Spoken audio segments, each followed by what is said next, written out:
늘 웃으며 다 이해해주던 친구가 혹은 믿었던 동료가 어느 날 갑자기 카톡을 일십하고 증발해버립니다. 싸운 적도 마지막 인사도 없었는데 말이죠. 한 설문조사에 따르면 성인의 무려 84%가 이런 침묵의 손절을 겪어봤다고 합니다. 이들이 입을 다문 이유는 냉정해서가 아닙니다. 더 이상 관계를 설명할 에너지가 남아있지 않았기 때문입니다. 심리학자들은 말하죠. 착한 사람이 등을 돌리면 제일 무섭다. 뺨에 물을 가두듯 서운함을 꾹꾹 눌러 참다가 한계점에 닿는 순간 설명 없이 셔터를 매려버리기 때문입니다. 다시 돌아올까요?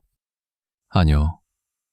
절대 안 돌아옵니다. 뇌과학은 이를 뇌가 과열되어 꺼져버리는 비상 셧다운 상태라고 설명합니다. 당신이 미워서가 아니라 뇌가 스스로를 살리기 위해 보낸 처절한 SOS 신호라는 것이죠. 도대체 그들의 뇌 속에서는 무슨 일이 벌어진 걸까요?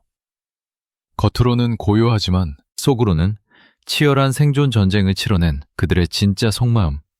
지금 바로 열어보겠습니다. 우리는 흔히 아무 말 없이 떠나는 사람들을 보며 비겁하다, 무책임하다 라고 비난하기 쉽습니다. 갈 때 가더라도 이유는 말해줘야지. 그게 예의 아니야?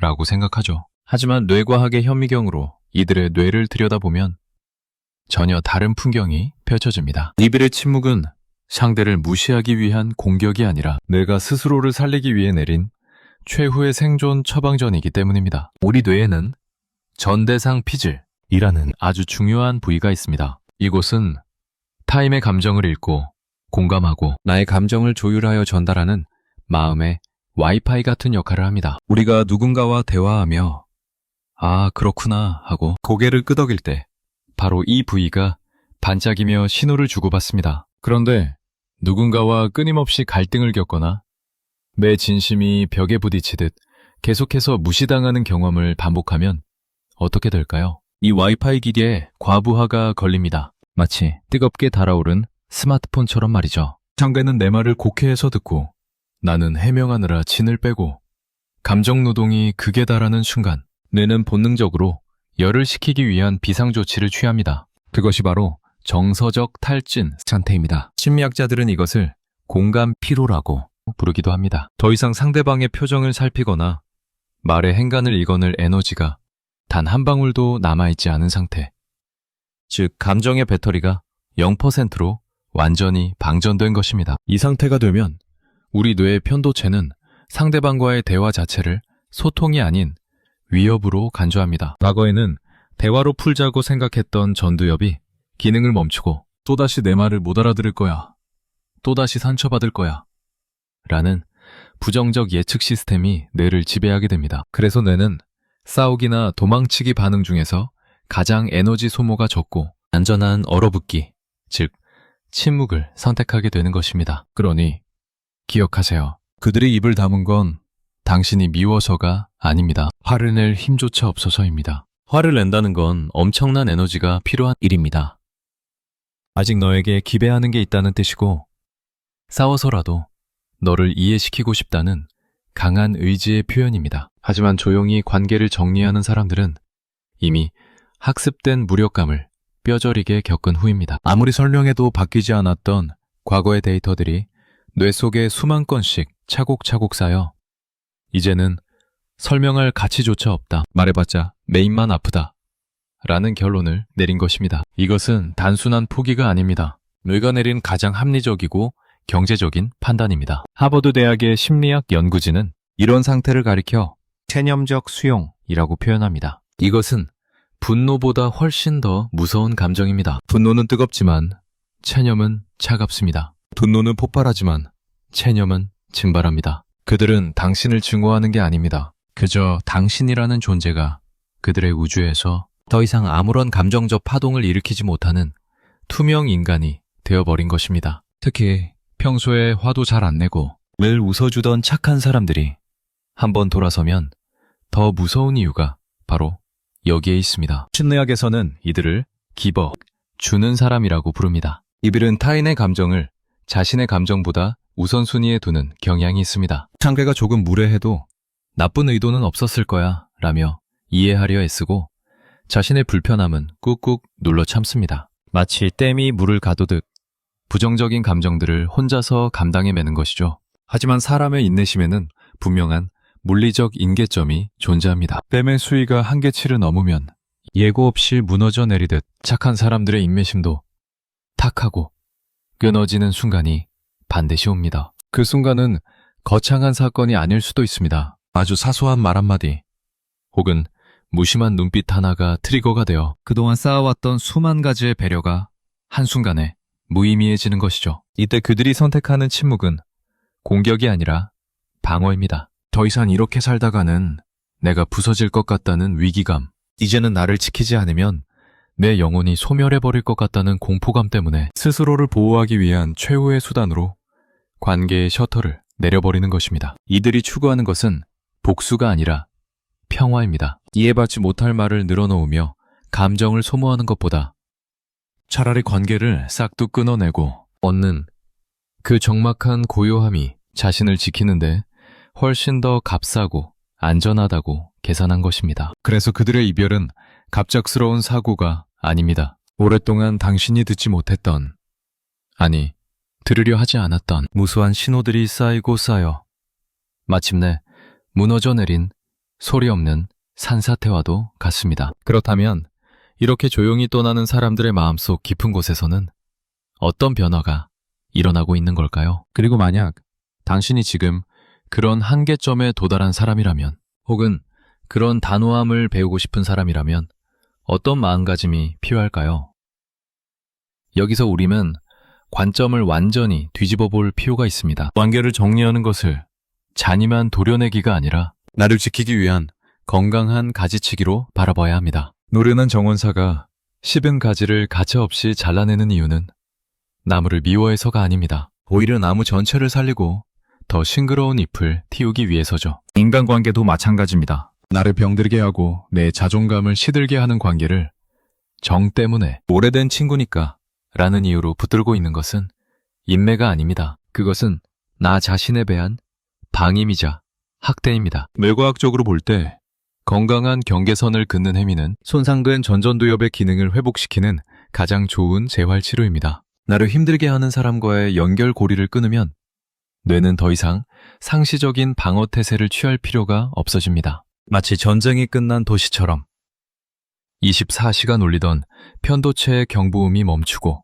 뇌는 다시 평온한 상태로 돌아와 나 자신에게 집중할 수 있는 여유를 되찾게 됩니다. 여기서 여러분께 일상에서 실천할 수 있는 아주 작은 심리적 의식을 하나 제안합니다. 이름하여 마음의 문단속입니다. 우리가 집을 나설 때 창문이 잘 닫혔는지 가스밸브는 잠갔는지 꼼꼼히 확인하듯 내 마음의 에너지가 새어나가는 구멍을 단속하는 것입니다. 오늘 하루 혹은 최근에 나를 힘들게 했던 사람이나 상황을 구체적으로 떠올려 보세요. 그리고 상상 속에서 그 사람을 문 밖으로 정중히 내보내고 조용히 문을 닫는 시각화를 해보는 겁니다. 이때 중요한 건 문을 쾅 하고 신경질적으로 닫는 게 아닙니다. 아주 부드럽고 단호하게 딸깍하고 잠그는 소리를 듣는 것입니다. 그리고 문 안쪽에 남겨진 나 자신에게 이렇게 속삭여보세요. 여기까지가 너의 한계였고 여기까지가 나의 최선이었어.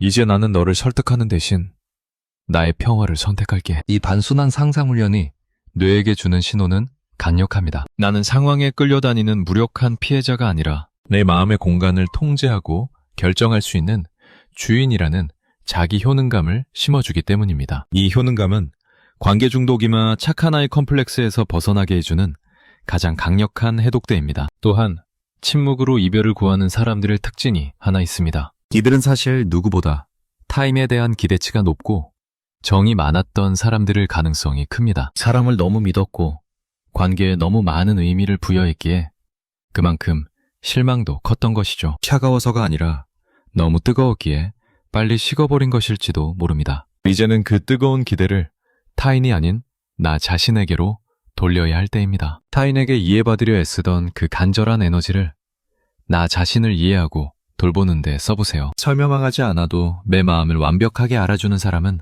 세상에 단 한 명. 바로 거울 속의 나 자신뿐이니까요. 이제 마지막으로 소리 없이 떠난 사람과 그리고 그 침묵 속에 영문도 모른 채 남겨진 사람 모두에게 깊은 위로를 건네고 싶습니다. 이 두 입장은 서로 가해자와 피해자로 나뉘는 것이 아닙니다. 그저 서로 다른 속도로 걷다가 손을 놓친 두 명의 여행자일 뿐입니다. 먼저 홀로 남겨진 분들에게 말씀드리고 싶어요. 갑작스러운 손절에 당황스럽고 억울하고 배신감에 치를 떨고 계실 수도 있습니다. 내가 뭘 그렇게 잘못했나? 어떻게 말 한마디 없이 이럴 수 있나? 자책하며 밤잠을 설치고 계실지도 모르겠네요. 외과학적으로 보면 인간은 무리에서 배제될 때 느끼는 사회적 고통을 신체가 다쳤을 때 느끼는 물리적 고통과 똑같은 뇌 부위에서 처리합니다. 즉, 당신의 마음이 아픈 건 착각이 아니라 실제로 뼈가 부러진 것 같은 고통인 게 맞습니다. 하지만 너무 깊이 파고들며 이유를 찾으려 하지 마세요. 그 사람의 떠남은 당신의 부족함 때문이 아니라 그 사람의 그릇이 찼기 때문입니다. 어쩌면 두 사람의 마음의 주파수가 더 이상 맞지 않게 된 자연스러운 현상일 뿐입니다. 그 시절 그 인연은 거기까지였음을 인정하고 당신도 당신의 길을 가면 됩니다. 그 침묵은 당신을 무시하는 것이 아니라 그 사람이 할 수 있는 최선의 작별 인사였다고 생각하며 놓아주세요. 그리고 조용히 문을 닫고 나온 분들에게도 꼭 말씀드리고 싶어요. 내가 너무 비겁했나? 그래도 마지막 인사는 했어야 했나? 라며 죄책감에 시달리지 마세요. 당신은 도망친 게 아니라 살아남은 것입니다. 무례함과 무관심 혹은 일방적인 착취 속에서 당신의 영혼을 지키기 위해 가장 조용하고도 치열한 전투를 치른 것입니다. 당신의 침묵은 비겁함이 아니라 더 이상 상처받지 않겠다는 단단한 자기 선언이었습니다. 진화 심리학적으로 보면 인간은 무리에서 떨어져 나가는 것을 죽음만큼이나 두려워하도록 설계되었습니다. 그래서 관계를 끊는다는 건 본능을 거스르는 엄청난 용기가 필요한 일입니다. 그 두려움을 이겨내고 타인의 시선이 아닌 나의 평온을 선택한 당신의 용기에 박수를 보냅니다. 관계란 계절과도 같아서 영원한 여름도 영원한 겨울도 없습니다. 어떤 인연은 낙엽처럼 지고 그 자양분 위에서 어떤 인연은 새순처럼 돋아납니다. 지고 난 자리를 너무 오래 들여다보며 슬퍼하지 마세요. 그 빈자리는 상실의 공간이 아니라 새로운 봄이 찾아올 가능성의 공간이니까요. 자, 이제 오늘 밤 우리가 실천할 수 있는 아주 작고 따뜻한 의식을 하나 치러봅시다. 이야기를 듣느라 고생한 당신의 뇌와 마음을 쉬게 해줄 시간입니다. 지금 잠시 휴대폰을 내려놓고 눈을 감아보세요. 그리고 내 마음속에 있는 수많은 방들을 떠올려 보세요. 그 중에서 유난히 시끄럽고 정리가 안 되고 나를 불안하게 만드는 방이 있다면 그 방에 불을 끄고 조용히 문을 닫고 나오는 상상을 해보세요. 억지로 화해하려 애쓰지 않아도 됩니다. 이해받으려 구구절절 설명하지 않아도 됩니다. 지금 이 순간만큼은 타임의 목소리가 아닌 매 숨소리에만 귀를 기울여 보세요. 그리고 마음속으로 천천히 이 주문을 되뇌어 보세요. 나는 오늘 누군가에게 설명하기보다 나 자신에게 평화를 선물하기로 한다. 나의 침묵은 도망이 아니라 나를 가장 깊이 사랑하는 방식이다. 이 문장이 당신의 마음에 닿는 순간 관계의 소음이 사라진 그 고요한 자리에서 비로소 진짜 당신의 모습이 빛나기 시작할 것입니다. 그 어떤 관계보다 소중한 건 바로 당신 자신과의 관계니까요. 소란스러웠던 관계들 속에서 오늘 하루도 중심을 잡느라 그리고 나를 지키느라 정말 고생 많으셨습니다. 오늘 밤은 부디 그 누구의 눈치도 보지 않고 온전히 당신만을 위한 가장 평온하고 깊은 꿈을 꾸시길 바랍니다. 당신의 고요를 그리고 당신의 용기를 응원합니다. 편안한 밤 되세요. 감사합니다.